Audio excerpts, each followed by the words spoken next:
Welcome, my cheerful friends. If today's joke made you smile, click that subscribe button.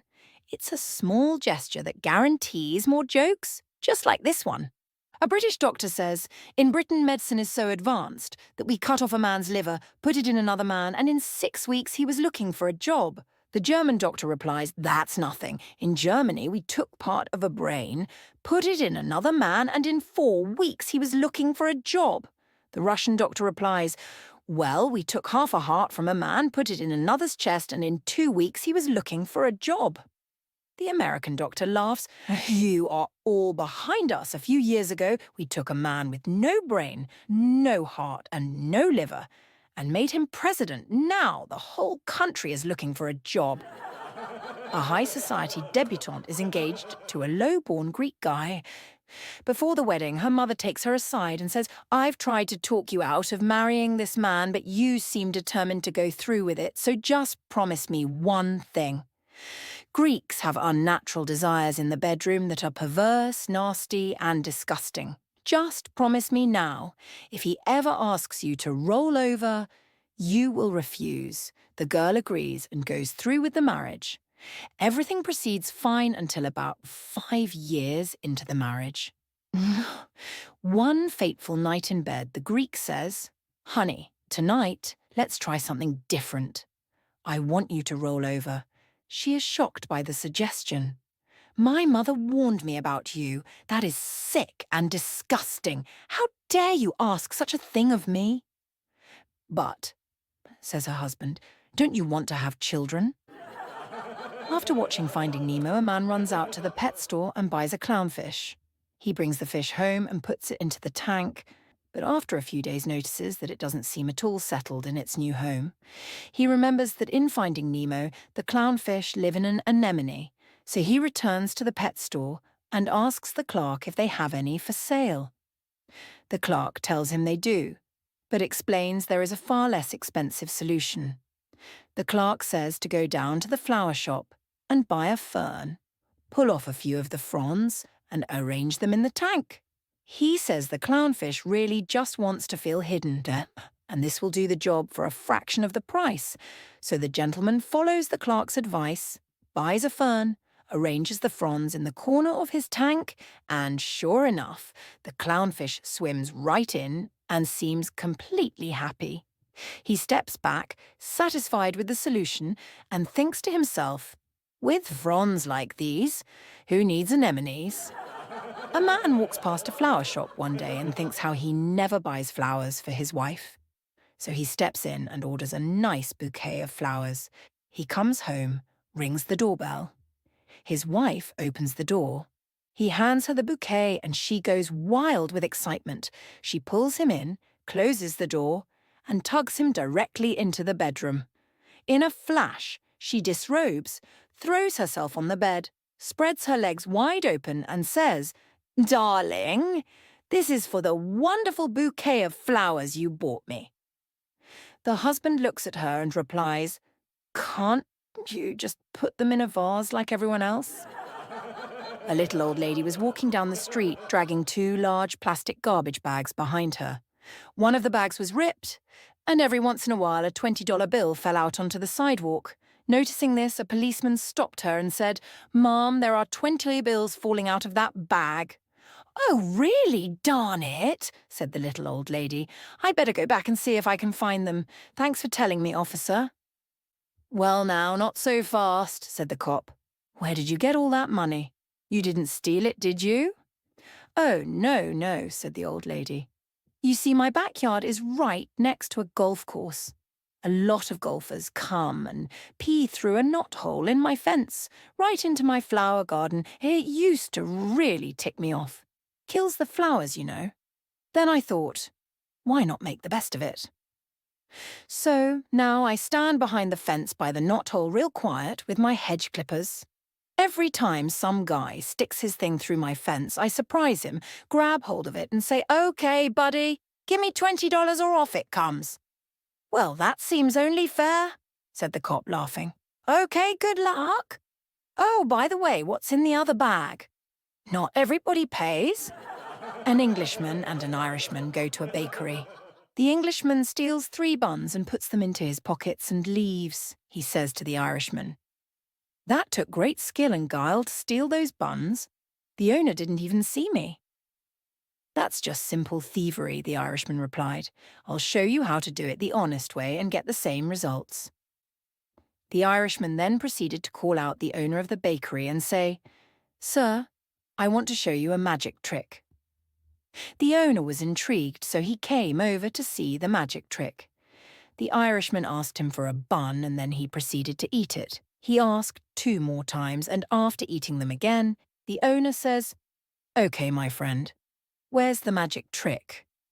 The Irishman then said, Look in the Englishman's pockets. A new business is opening and one of the owner's friends wants to send him flowers for the occasion.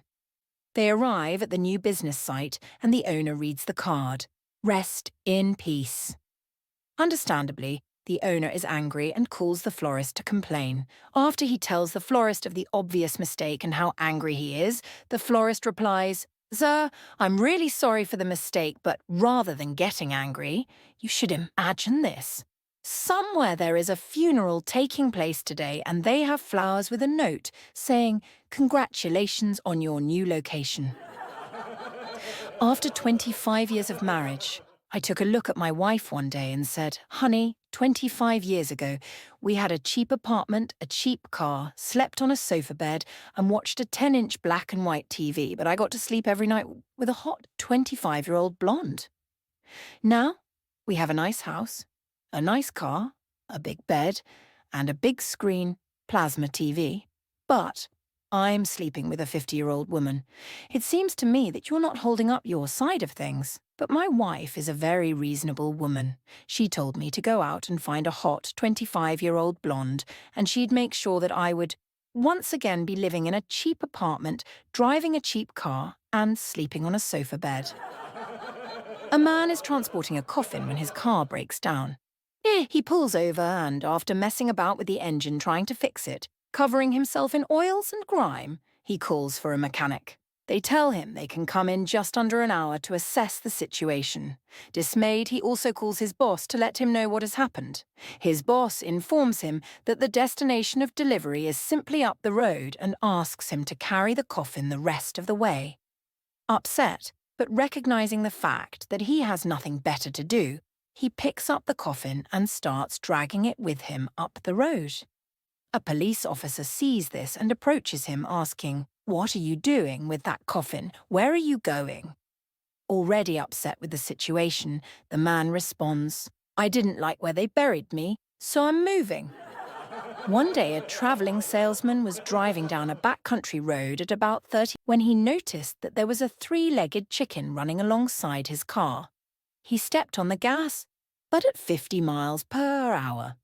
The chicken was still keeping up. After about a mile of running, the chicken ran up a farm lane and into a barn behind an old farmhouse. The salesman had some time to kill, so he turned around and drove up the farm lane. He knocked at the door, and when the farmer answered, he told him what he had just seen. The farmer said that he was a geneticist and had developed this breed of chicken because he, his wife, and his son each like a drumstick when they have chicken, and this way they only have to kill 1 chicken. That's the most fantastic thing I've ever heard, said the salesman. How do they taste? I don't know, said the farmer. We've never caught one. 5 Englishmen in an Audi Quattro roll up to an Irish border checkpoint. Paddy, the officer, halts them and sternly declares, it's illegal to cram 5 people into a quadro. Quattro means 4. The Englishman, incredulous, retorts, Quattro is just the name of the car. Check the papers. It's designed for 5. You can't pull that one on me, replies Paddy. Quattro means 4. You've got 5 folks in there. It's against the law. The Englishman, now irate, demands, Get your supervisor. I need someone with more intelligence. Paddy quips back, Sorry, Murphy's tied up with 2 blokes in a Fiat Uno. A man goes to the doctor complaining of migraines and headaches. After giving the man a regular checkup and running some tests, the doctor eventually returned with 3 bottles, one with blue pills, one with green pills, and one with red pills. This is a month's supply of pills. the doctor explains. Every morning, take one of the blue pills with a large glass of water. Every lunchtime, take one of the green pills with another large glass of water. And at bedtime, take one of the red pills with another large glass of water. Concerned with the number of pills he's going to be taking, the man asks, "What's wrong with me, doctor? You're not drinking enough water." So he gets extended leave from his job, packs his things, and buys a ticket for South America. The problem is, he needs someone to take care of his cat. So he calls a friend. "Hey, John, I need you to take care of my cat for 3 months." 3 months? "Yeah, but don't worry, all you need to do is feed her 3 times a day, change her sand, play with her a bit, and, God forbid, take her to the vet if she needs anything." Damn, so what if she... I have a plan for that too. Call me and say, that she died. No, heavens, no! I could not take that. You need to let me down easy. Just call me and tell me she climbed on the roof. On the roof? Well, then tell me everything is fine. Remember, let me down easy, so say that the fire department came and is trying to get her down, but all is good. No worries. Okay. After 20 minutes, call me and say she fell off the roof, but she is fine. I'm taking her to the vet, just in case. All is good. No worries. Then after an hour, call me and say, the doctor says she is fine other than a broken rib, so we'll run a few tests. All is good, no worries. When 30 minutes pass, call me and say, she needed surgery, her rib caused some bleeding, but she is recovering nicely. I'll talk to you when we get home. All is good, no worries. Oh boy, are you? Then wait for 30 minutes, call me and say, hey man, I don't know how to say this, but she didn't make it, I'm so sorry. Dude, are you done? I got it. If your cat dies, I'll let you down easy. No worries. The man says goodbye to his cat and leaves. Upon arriving in South America, he gets a call from John. Visibly worried, he answers, "What is it? Is my cat okay?" "What?" "Yeah, she's fine." "Really? Do you mean that?" "Yeah, man, all is good. No worries. It's just that your mother climbed on the roof." The plumber assesses the situation and says, "I can fix it today for $800. The lawyer, surprised, asks, "How long will it take?" The plumber replies, "I'll need about an hour to get a part from the supply house and another hour to do the repair." The lawyer, smirking, says, 2 hours for $800. That's $400 per hour. I'm a lawyer and I charge $350 per hour. The plumber nods and says, "Yes, I understand. That's why I left my law practice." A 15-year-old Amish boy and his father were in a mall. They were amazed by almost everything they saw, but especially by 2 shiny silver walls that could move apart and then slide back together again. The boy asked, "What is this, father?" The father, never having seen an elevator, responded, "Son, I have never seen anything like this in my life. I don't know what it is." While the boy and his father were watching with amazement, a fat old lady in a wheelchair moved up to the moving walls and pressed a button. The walls opened, and the lady rolled between them into a small room. The walls closed, and the boy and his father watched the small numbers above the walls light up sequentially. They continued to watch until it reached the last number, and then the numbers began to light in the reverse order. Finally, the walls opened up again, and a gorgeous 24-year-old blonde stepped out. The father, not taking his eyes off the young woman, said quietly to his son, "Go get your mother." The CEO of a major corporation asked his press officer to write a 20-minute speech for the shareholders' meeting. Upon his return from the meeting, he is furious at the press officer. "Are you trying to kill my career?" The executive barks, "I asked for a 20-minute speech and you gave me an hour-long speech. People were standing up and walking out?" "No," says the press officer. "I gave you exactly what you requested, a 20-minute speech and 2 extra copies. Our teacher asked what my favorite animal was and I said, 'Friend chicken.' She said, I wasn't funny, but she couldn't have been right because everyone else laughed. My parents always told me to tell the truth, so I did, but my teacher sent me to the principal's office for it. I told the principal what happened. He laughed, but then told me not to do that again. The next day, my teacher asked me what my favourite live animal was. I told her it was chicken. She asked me why, and I told her, because you can make it into a friend chicken. She sent me to the principal's office again. He laughed, but told me not to do that again. I don't understand. My parents taught me to be honest, but my teacher doesn't like when I am. I decided to follow what my parents taught me because they always tell me all they want for me is to become a good man, and a good man never lies.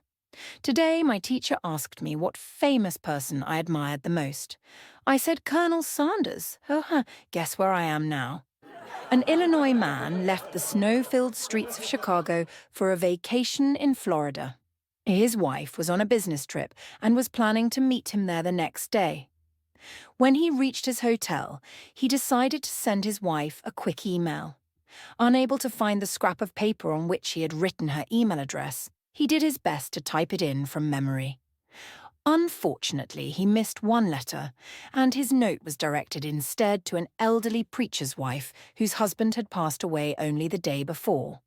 When the grieving widow checked her email, she took one look at the monitor, let out a piercing scream, and fell to the floor in a dead faint. At the sound, her family rushed into the room and saw this note on the screen. Dearest wife, I just got checked in. Everything is prepared for your arrival tomorrow. Sure is hot down here. It was the end of the school year, and a kindergarten teacher was receiving gifts from her pupils. The florist's son handed her a gift. She shook it, held it overhead, and said, I bet I know what it is, flowers. That's right, the boy said, but how did you know? Oh, just a wild guess, she said. The next pupil was the sweet shop owner's daughter. The teacher held her gift overhead, shook it, and said, I bet I can guess what it is. A box of sweets. That's right, but how did you know? Asked the girl. Oh, just a wild guess, said the teacher.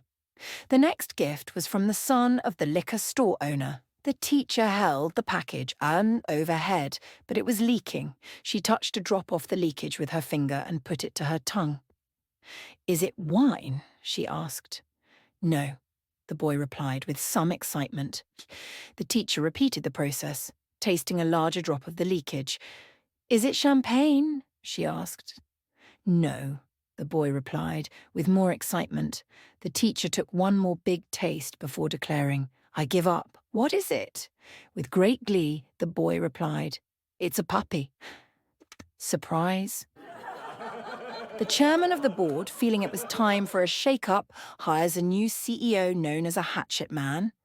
The new boss is determined to rid the company of all slackers and make a real impression on his first day. The chairman takes him on a tour of the facilities, and the CEO notices a guy leaning on a wall. The room is full of workers, and he thinks this is his chance to show everyone he means business. The CEO walks up the guy and asks, And how much money do you make a week? Undaunted, the young fellow looks at him and replies, I make $500 a week. Why?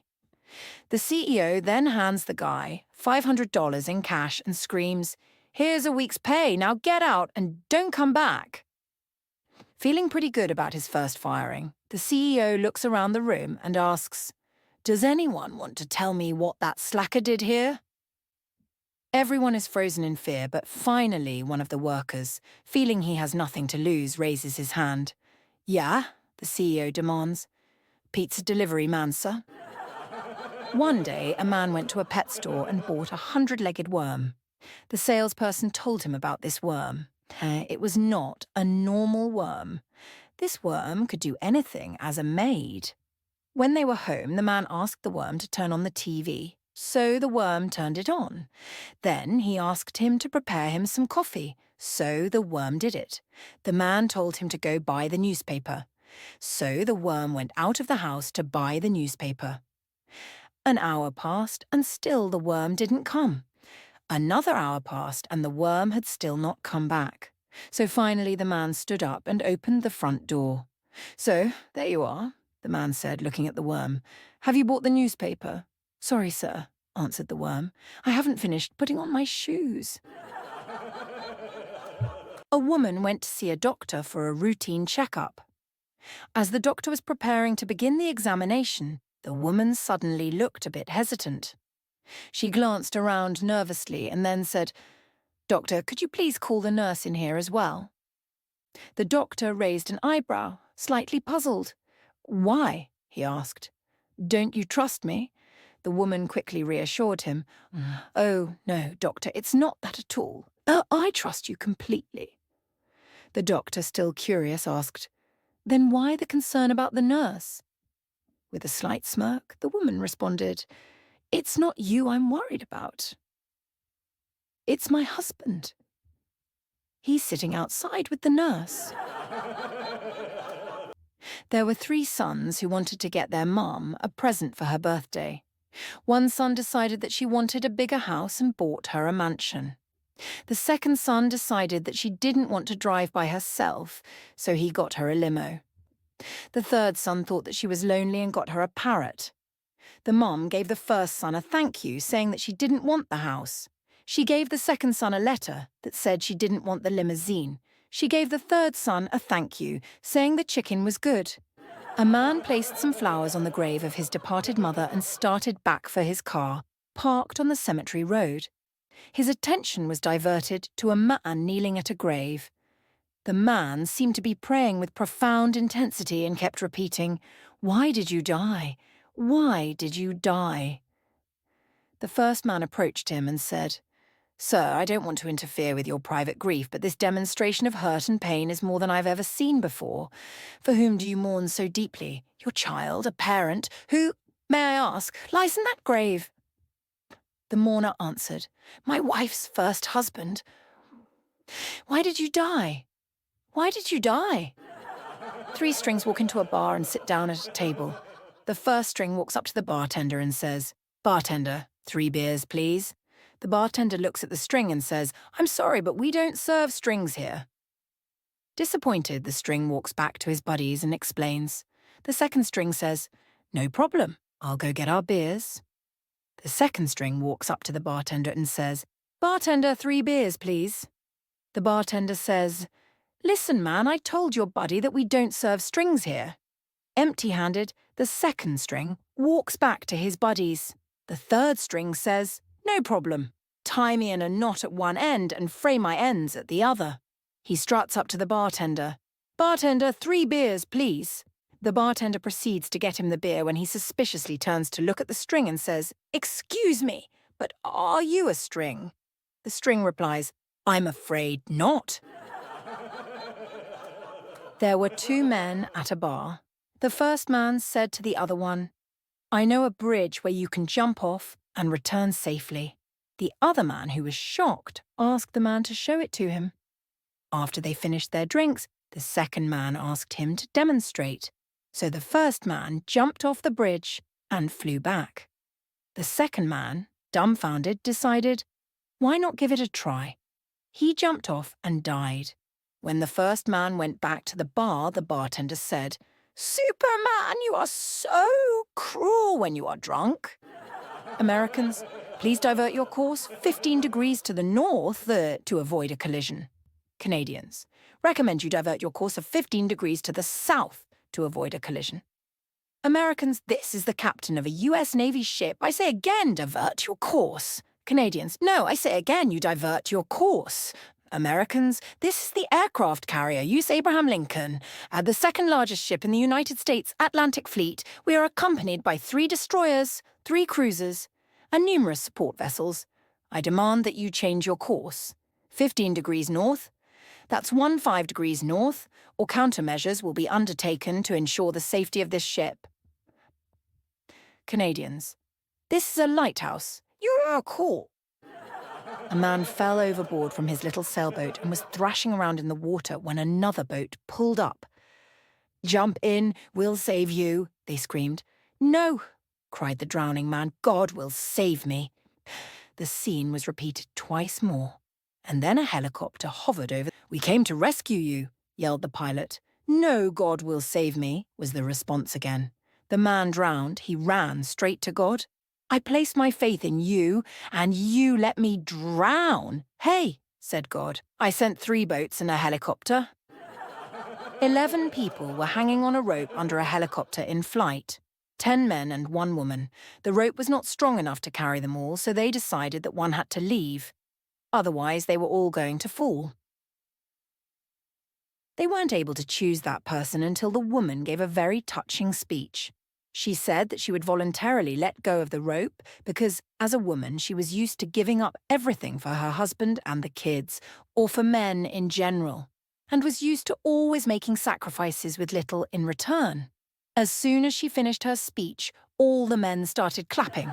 It was a boring Sunday afternoon in the jungle, so the elephants decided to challenge the ants to a game of soccer. The game was going well with the elephants, beating the ants 10 goals to 0 when the ants gained possession. The ants' star player was dribbling the ball towards the elephant's goal when the elephant's left back came lumbering towards him.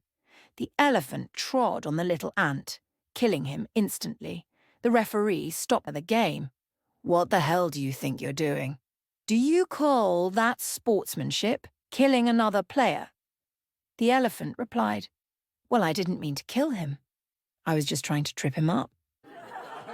A rich millionaire throws a massive party for his 50th birthday. During this party, he grabs the microphone and announces to his guests that down in the garden of his mansion, he has a swimming pool with 2 great white sharks in it. "I will give anything of mine to the man who swims across that pool." So the party continues with no events in the pool until suddenly there is a great splash, and all the guests of the party run to the pool to see what has happened. In the pool, a man is swimming as hard as he can, fins come out of the water, and jaws are snapping, and this guy just keeps on going. The sharks are gaining on him, and this guy reaches the end and gets out of the pool, tired and soaked. The millionaire grabs the microphone and says, "I am a man of my word. Anything of mine I will give. My Ferraris, my house, absolutely anything, for you are the bravest man I have ever seen. So, sir, what will it be?" The guy grabs the microphone and says, "Why don't we start with the name of the jerk who pushed me in?" 4 baseball fans want to show their teams that they're each the biggest fans in the world, so they decide to climb the biggest mountain they can find. The first one to the top is a Braves fan, and he says, "I'm the biggest fan in the world. This is for you, Braves," and he jumps off. The second one to the top is a Mets fan, and he says, "I love you more than anything, Mets. This is for you," and he jumps off. The last 2 people who get to the top get there at the same time. One is a Red Sox fan, and one is a Yankee fan. When they are both standing at the top together, the Red Sox fan says, "This one is for all baseball fans everywhere," and the Red Sox fan pushes the Yankee fan off. Pete and Larry had not seen each other in many years. Now they had a long talk, trying to fill in the gap of those years by telling about their lives. Finally, Pete invited Larry to visit him in his new apartment. "I got a wife and 3 kids, and I'd love to have you visit us." "Great, where do you live?" "Here's the address. And there's plenty of parking behind the apartment. Park and come around to the front door, kick it open with your foot, go to the elevator and press the button with your left elbow, then enter. When you reach the 6th floor, go down the hall until you see my name on the door. Then press the doorbell with your right, and I'll let you in." "Good. But tell me, what is all this business of kicking the front door open, then pressing elevator buttons with my right, then my left elbow? Surely you're not coming empty-handed." A man playing golf by himself at Pebble Beach was teamed with a twosome. After a few holes, the twosome finally asked why he was playing such a beautiful course by himself. He replied that he and his wife had played the course every year for over 20 years. But this year she had passed away and he kept the tea time in her memory. The twosome commented that they thought certainly someone would have been willing to take her spot. "So did I," he said, but they all wanted to go to the funeral. After leaving the racetrack, Bill bumped into his old friend Peter on the bus. Say, Peter said, how's it going? You want to hear one of the most amazing things that ever happened. Tell me, what's today's date, July 7th? Right, the 7th day of the 7th month. I go to the track at 7 minutes past 7. My son is 7 years old today, and we live at number 7, 7th Avenue, let me guess. Peter interrupted. You put everything you had on the 7th horse in the 7th race. Right. And he won? Peter sighed. No, he came in 7th. Sitting at the bar, sad, Rob told the bartender that he was drinking to forget the heartbreak of his broken engagement. Yeah, said Rob. Would you marry someone who didn't know the meaning of the word faithful and who was flippant and even vicious when the subject of fidelity came up? No way in hell, said the bartender. Well, said Rob, neither would my fiancé. If you're still here, I'm thrilled you enjoyed the joke. Subscribing is a simple way to stay connected. Join our community and make me a happy friend.